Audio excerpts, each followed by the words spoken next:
महाभारत युद्ध से पूर्व गुरु द्रोणाचार्य अनेक स्थानों में भ्रमण करते हुए हिमालय ऋषिकेश पहुंचे। वहां तमसा नदी के तट पर एक दिव्य गुफा में तपेश्वर नामक स्वयंभू शिवलिंग है।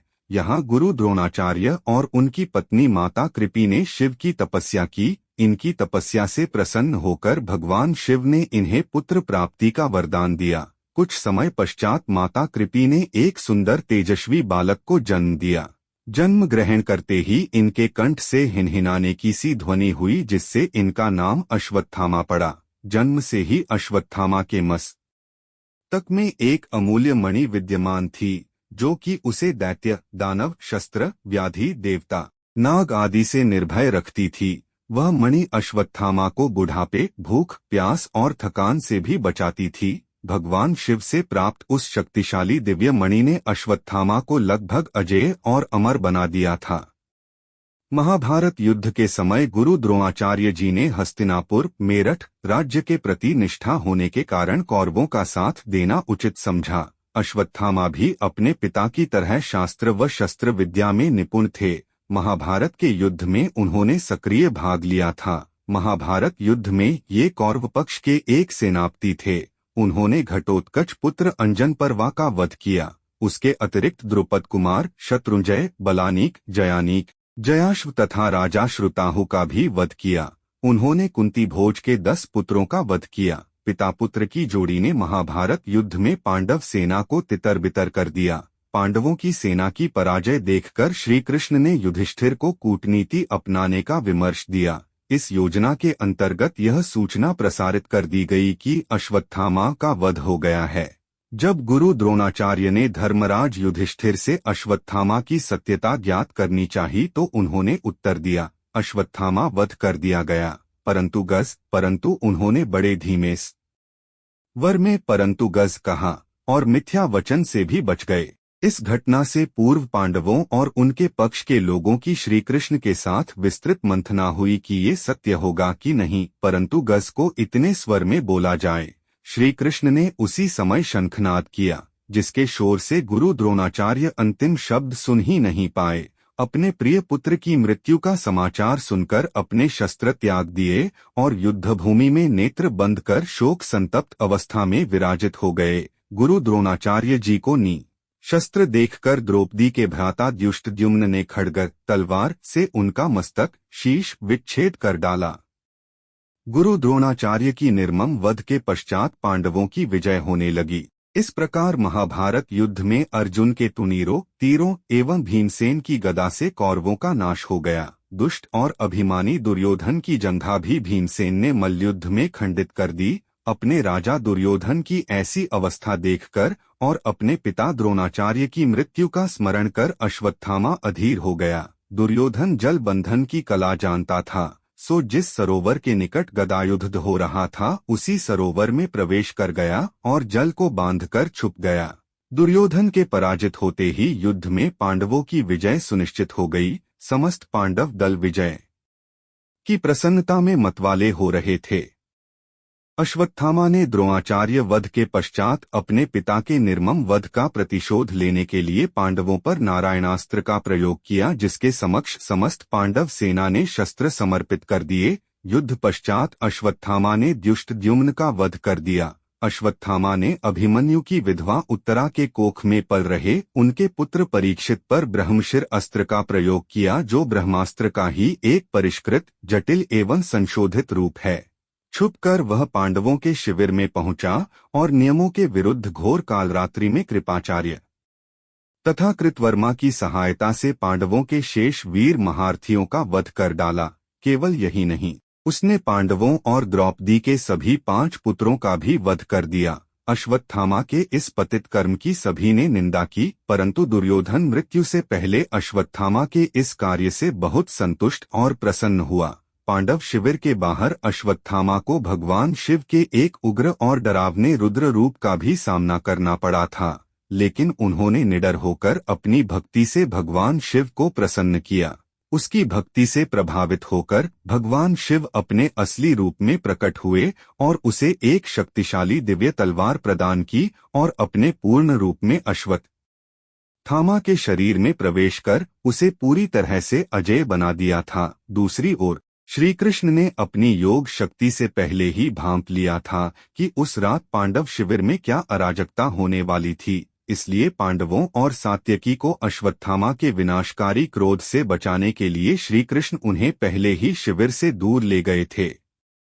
पुत्रों के वध से शोकग्रस्त द्रौपदी विलाप करने लगी। द्रौपदी के विलाप को सुनकर अर्जुन उस नीच कर्म हत्यारे ब्राह्मण के मस्तक को विच्छेदित कर डालने को प्रतिज्ञाबद्ध हुआ और श्री कृष्ण को सारथी बनाकर गांडीव धनुष लेकर अर्जुन ने अश्वत्थामा का पीछा किया। अश्वत्थामा को कहीं भी सुरक्षा नहीं मिली तो उसने अर्जुन को लक्षित कर शक्तिशाली ब्रह्मशिर अस्त्र का प्रयोग कर दिया। अश्वत्थामा ब्रह्मशिर चालन से तो अभिज्ञ था परंतु निष्क्रमण लौटा लाना से अनभिज्ञ था।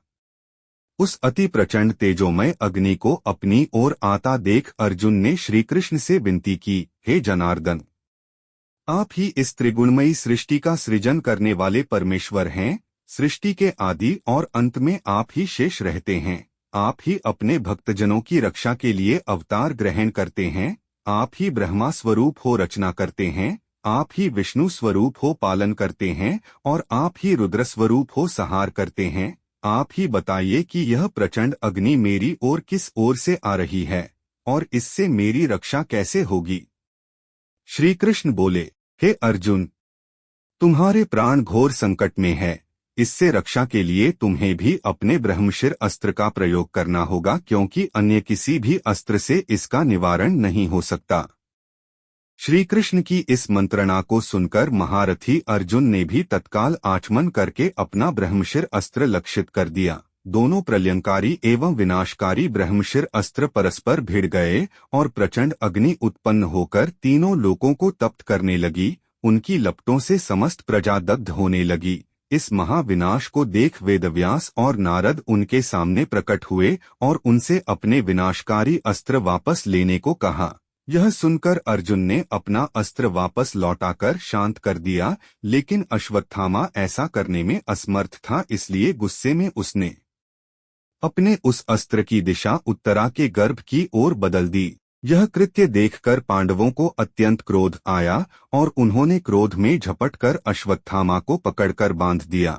श्री कृष्ण बोले, हे अर्जुन, धर्मात्मा, निद्रामग्न, असावधान, मतवाले, पागल, अज्ञानी, रथहीन, स्त्री तथा बालक का वध धर्मानुसार वर्जित है। इसने धर्म विरुद्ध आचरण किया है। जीवित रहेगा तो पुनः पाप करेगा। आथ तत्काल इसका वध करके इसका विच्छेदित मस्तक द्रौपदी के समक्ष प्रस्तुत कर अपनी प्रतिज्ञा पूर्ण करो। वास्तव में श्री कृष्ण यह देखना चाहते थे कि उनकी बातें सुनकर अर्जुन आगे क्या कदम उठाता है। किंतु श्री कृष्ण के इन वचनों को सुनने के पश्चात भी धीरवान अर्जुन ने अश्वत्थामा को जीवित ही शिविर में ले जाकर द्रौपदी के समक्ष उपस्थित किया। पशु की तरह बंधे हुए गुरुपुत्र को देखकर ममतामयी द्रौपदी का कोमल हृदय पिघल गया।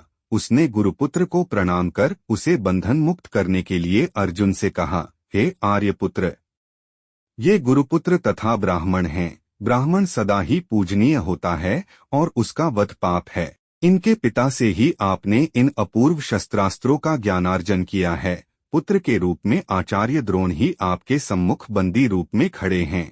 इनके वध से इनकी माता कृपी मेरी तरह ही कातर होकर पुत्र शोक में विलाप करेंगी। पुत्र से विशेष मोह होने के कारण ही वह द्रोणाचार्य के साथ सती नहीं हुई। कृपी की आत्मा निरंतर मुझे कोसेगी। इनके वध करने से मेरे मृत पुत्र लौटकर तो नहीं आ सकते। आथ आप इन्हें मुक्त कर दीजिए। द्रौपदी के इन न्याय तथा धर्मयुक्त वचनों को सुनकर सभी ने उसकी प्रशंसा की, किंतु भीम का क्रोध शांत नहीं हुआ। इस पर श्री कृष्ण ने कहा, हे अर्जुन, शास्त्रों के अनुसार पतित ब्राह्मण का वध भी पाप है और आत्ताई को दंड न देना भी पाप है। आथ तुम वही करो जो उचित है। उनकी बात को समझकर अर्जुन ने अपने खड्ग से अश्वत्थामा के केश विच्छेदित कर डाले और उसके मस्तक से वह शक्तिशाली दिव्य मणि का भी विच्छेदन कर डाला। मणिविच्छेदन से वह श्रीहीन हो गया। श्रीहीन तो वह उसी क्षण हो गया था जब उसने एक निर्दोष स्त्री और उसके अजन्मे शिशु को मारने की कोशिश की थी, किंतु केश मुंड जाने और मणिविच्छेदन से वह और भी श्रीहीन हो गया और उसका मस्तक झुक गया। अर्जुन ने उसे उसी अपमानित अवस्था में शिविर से निष्कासित कर दिया। श्री कृष्ण ने अश्वत्थामा के पतित कर्मों के कारण ही अश्वत्थामा को 3000 वर्षों तक यह शाप दिया था कि जिस प्रकार तूने पतित कर्म कर द्रौपदी की ममता को सदा के लिए शोक संतप्त दिया है, उसी तरह तू भी अपने इस अमूल्य मणि के विच्छेदित किए जाने से हुए घाव के साथ जीवित रहेगा। तू मृत्यु मांगोगा किंतु तेरी मृत्यु नहीं होगी। तू शारीरिक और मानसिक आघातों की पीड़ा भोगता हुआ उस दुख को अनुभव कर सकेगा जो तूने दूसरों को दिए हैं और कभी शांति को प्राप्त नहीं होगा। इसके पश्चात ही अश्वत्थामा को कोढ़ रोग हो गया था। पवित्र स्कंद पुराण के अनुसार बाद में ऋषि वेद व्यास की सलाह पर अश्वत्थामा ने कई वर्षों तक भगवान शिव की कठोर तपस्या की और उनकी भक्ति से प्रभावित होकर अंततः भगवान शिव ने अश्वत्थामा को श्री कृष्ण के श्राप से मुक्त कर दिया। और यह भी कहा जाता है कि यही वह क्षण था जब अश्वत्थामा भगवान शिव के आशीर्वाद से अमर हो गए थे।